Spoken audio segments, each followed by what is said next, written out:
bienvenue sur ma chaîne. J'espère que tout le monde va bien.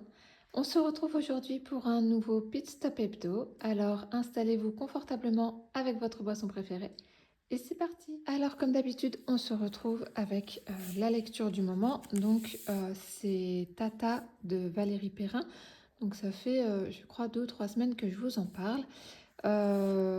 J'ai pas énormément avancé, hein. Il est où mon marque-page? Il est là.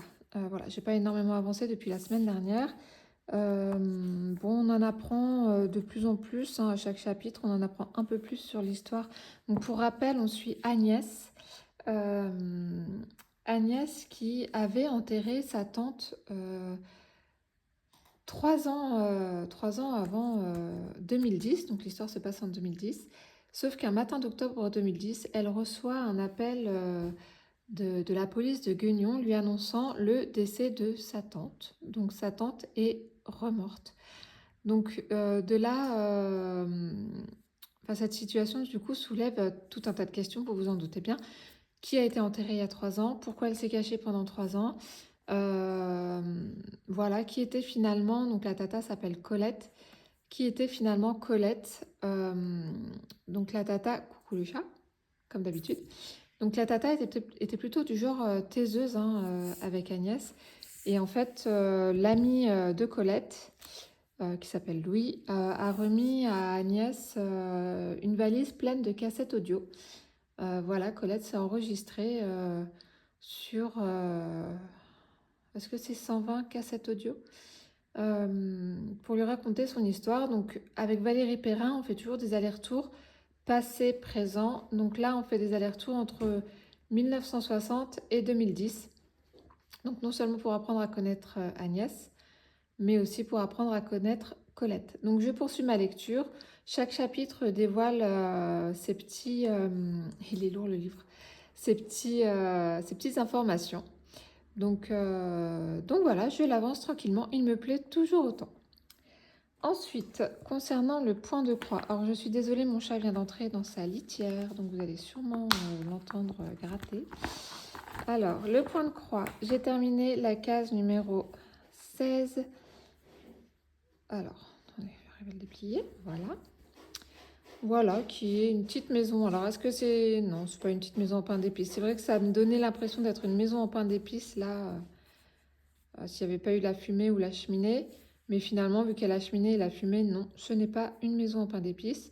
J'ai mis 4 jours à la faire quand même, parce qu'il y a pas mal de petites croix, hein, même s'il n'y a que 3 couleurs finalement. Il y a pas mal de petites croix. Donc, il faut que j'attaque la case numéro 17. Je vous avoue qu'il y a pas mal, je vais vous montrer. On commence à être sur des cases un petit peu plus corsées, j'ai l'impression. Ayrton, ça va? Oui, ça va le chat. Alors, donc la case numéro 17. Voilà, mon chat a sa crise, je suis désolée. Il a vraiment sa crise. Chut, désolée.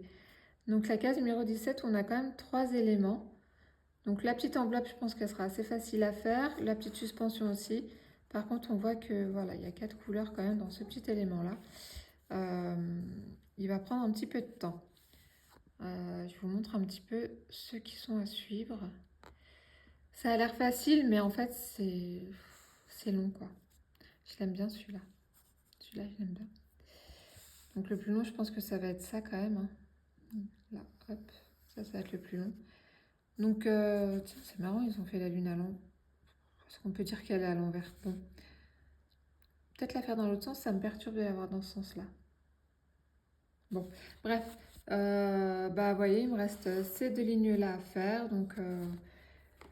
voilà, je continue tranquillement mon petit calendrier de l'Avent que j'espère pouvoir finir... Oh, pardon, je vous ai tapé. Que j'espère pouvoir finir pour la fin de l'année, hein. Même si je rentre en formation à partir du mois d'octobre. Ce serait bien que je le termine. Alors, ensuite, en termes de crochet, donc vous le savez, je suis en train de faire un petit gilet pour ma fille. Donc, j'ai fini la première manche. Et donc j'ai attaqué la deuxième.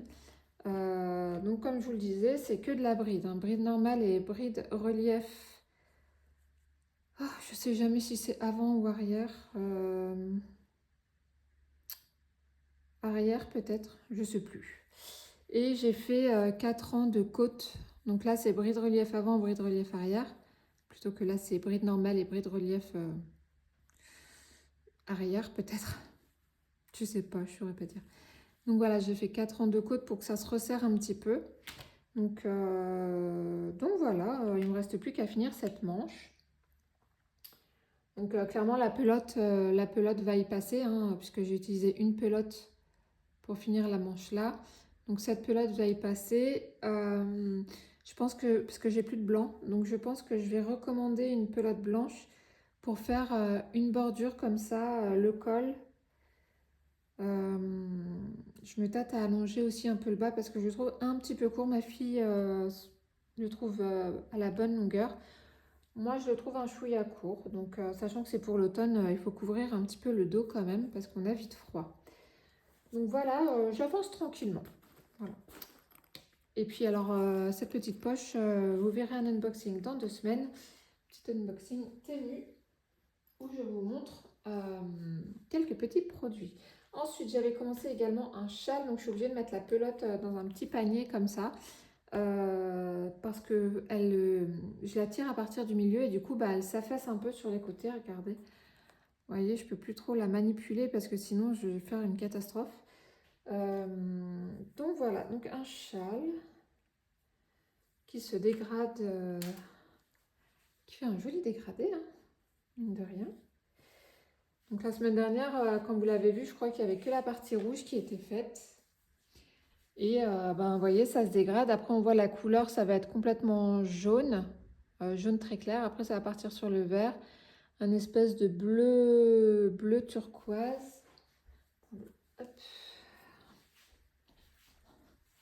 Vous voyez, là, ça va partir sur du jaune, voilà, du jaune, vert. Il y a un petit bleu, ouais, un petit bleu pâle, bleu turquoise. Et puis du mauve. Ça avance, enfin, si ça avance, mais pas très vite parce que c'est un crochet numéro 3, parce que le fil est très fin. Et forcément, en crochet numéro 3, ça avance pas, ça avance pas des masses puisque je crochette petit. Donc, mais bon, ça avance tranquillement. Hop.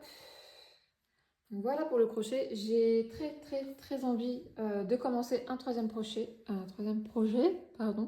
Je fais un mix entre projet et crochet, ça a donné un crochet.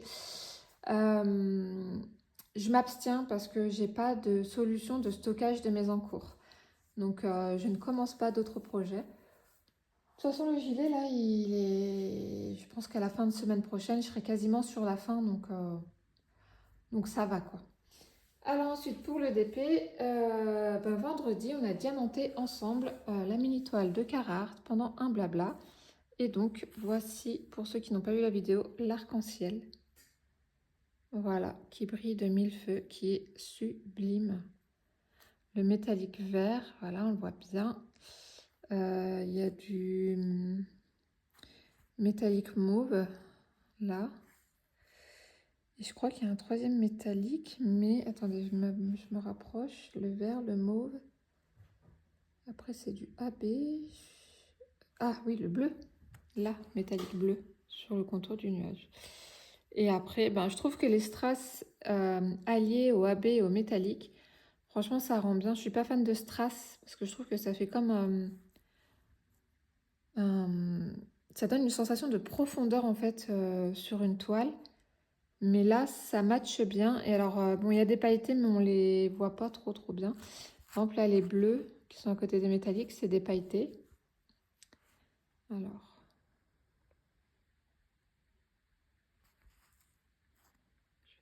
de un petit peu. Donc les bleus là, ça c'est pailleté. Les jaunes, on voit que c'est un peu pailleté. Voilà, le habit blanc est très beau. Je crois pas qu'il y ait d'autres pailletés là-dedans. Ce bleu, c'est le même que... Donc on a ces deux bleus là. le foncé qu'on retrouve là et le un peu plus clair. Mais on voit pas trop que c'est pailleté, hein. C'est toujours un peu discret les paillettes, c'est compliqué à montrer en vidéo. Voilà. Et donc, on va retourner chaman, que j'ai plutôt bien avancé. Plein de toiles, bah oui, évidemment, mon choix vient sur mon bureau. Alors,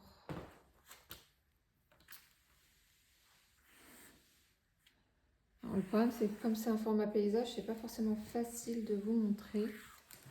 Voilà. Donc j'aime toujours parce que ça se révèle toujours. Les couleurs se révèlent littéralement, hein. Je veux dire, quand on voit comme c'est.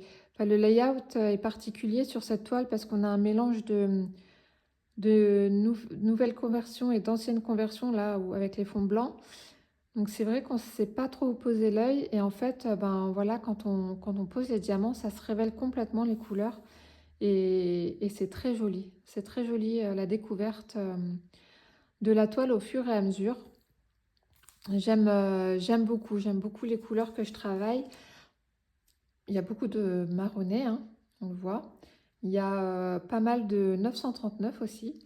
Mais quand on est dans des couleurs comme ça, là, franchement, c'est très très beau. Là, je pense qu'on va être beaucoup dans des marronnés et des sombres, hein, ça se voit. C'est pour ça, en fait, j'ai fait exprès de continuer sur cette partie, parce que j'ai commencé là. J'ai fait exprès de continuer sur cette partie parce que je veux garder la partie la plus intéressante qui est celle-ci pour la fin, parce que j'aime bien finir par les parties les plus colorées et lumineuses. Je vais y arriver. Voilà, bah voilà pour ce petit pit stop hebdo. Donc pour la semaine à venir, là je vais tourner une vidéo où je vais réorganiser mes points de croix que je vais programmer pour vous, ça sera pour demain lundi 30. Euh, pour mercredi, j'ai programmé un unboxing. Pour vendredi, ça sera comme d'habitude, enfin comme d'habitude. Donc le petit blabla sur la mini toile du kit Rainbow de Carhartt et le pit stop hebdo du dimanche. Sachant que je pense que je vais être assez productive la semaine prochaine parce que lundi, ma fille a une journée vélo, donc elle pique-nique à l'école, donc je la récupère pas entre midi et 2. Mardi, elle fait les Olympiades à l'école, donc elle pique-nique également le midi à l'école, donc je ne la récupère pas entre midi et 2. En revanche, jeudi, j'accompagne à la sortie qui dure toute la journée, sortie dans un centre équestre, donc je ne crafterai pas du tout jeudi. Et vendredi, pour l'instant, on n'a rien de prévu à l'école, donc voilà. Concernant mon mari et ses horaires, là aujourd'hui, donc il n'a pas travaillé hier, mais aujourd'hui, il a commencé à 8h15 et il finit ce soir à 19h35. Donc ils ne le font pas travailler pendant plusieurs jours, mais quand ils font travailler, ils font des horaires de malade. C'est tout à fait logique. Donc la semaine prochaine, je ne sais pas s'il va travailler beaucoup ou pas. Donc voilà, je fais de mon mieux pour vous tourner des vidéos, essayer d'en faire un petit peu à l'avance pour que vous ayez toujours un petit truc à regarder. Ah oui, et puis j'ai créé des playlists sur la chaîne. Donc si vous avez loupé un pit stop hebdo ou si vous voulez voir ou revoir un unboxing ou un blabla ou autre, allez voir dans les playlists, vous trouverez plus facilement ce que vous pourriez éventuellement chercher. Voilà, alors je vais remettre un petit peu mes projets pour faire éventuellement la miniature, parce que la miniature c'est quelque chose que je ne pense pas forcément à faire. Il faudrait que je le fasse parce que c'est quand même plus parlant, plus parlant que la simple photo de couverture. Et on va mettre Valérie Perrin ici, voilà. Donc hop, je fais la miniature comme ça. Donc moi, il me reste à vous remercier d'avoir regardé cette vidéo. N'hésitez pas à mettre un petit pouce en l'air si elle vous a plu, à vous abonner si ce n'est pas déjà fait. Je vous souhaite de passer une bonne journée ou une bonne soirée selon le moment auquel vous regardez cette vidéo. Et je vous dis à très bientôt. Bye!